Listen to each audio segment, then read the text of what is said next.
Assalomu alaykum hammaga. Oliy ma'lumotli kelini blogini boshladik. Nima uchun oliy ma'lumotli? Chunki Kamina Kamtarin qarshingizdagi bloger ham bakalavriat, ham magistraturani bitirgan kelinlardan biri hisoblanaman. Shunday qilib blogni boshladik. Bugun biz vlogimizni orqa hovlimizni supurishdan boshlaymiz. Bu yerda gektar yer maydonimiz bor. Ishoninglar, shunaqa katta yer maydoni qayerdadir yo'q bo'lib qolyapman. Chunki bu yerdagi o'ng tomondagi 10 metr joyni, chap tomondagi 10 metr joyni supurishga ketayotgan bo'laman.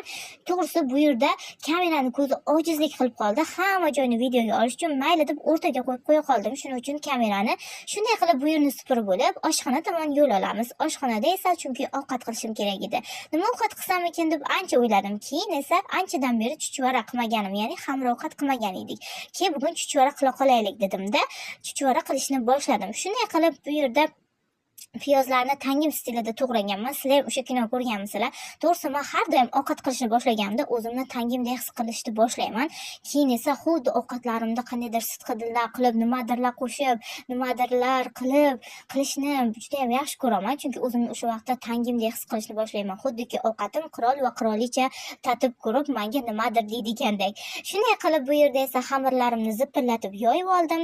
Keyin esa ularni yaxshilab kesib olib, chuchvaralarimni tugishni boshladim. Nima uchun ikkita zuvala qildingiz deydiganlarga bittasini suvda solib pishiraman, ikkinchisini esa yoqqa jizillatib qovurib olaman. Shunday qilib chuchvaralarimni tugib oldim.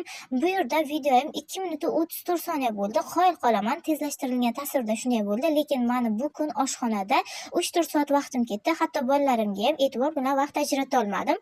Shunday qilib chuchvaralarimni qovurishni boshladim. Ko'rgan bo'lsanglar, shunaqa chiroyli chiqdi, yaltillabgina yana. Keyin esa suvga solingan chuchvaramni video olmoqchi edim, lekin anchasini ichib qo'yishgan ekan va yarim kosagina qolgan ekan. Hamma mayli shuni ham olib qo'yay, yolg'on bo'lmasin bu blogim dedimda, keyin suvga solingan chuchvaramni olib qo'ydim. Bu o'rtada esa o'zimga o'zim medal bergim keladi. Piragi shirinligini ham pishirib oldim. Shunday qilib, chunki bu shirinligimni bolajonlarim juda ham yaxshi ko'rib yeyishadi. Endi o'ylab ko'ringlar, kelinjonlar, shuncha ish qilingandan keyin gazxonani ahvolini o'zlaringiz bilasizlar.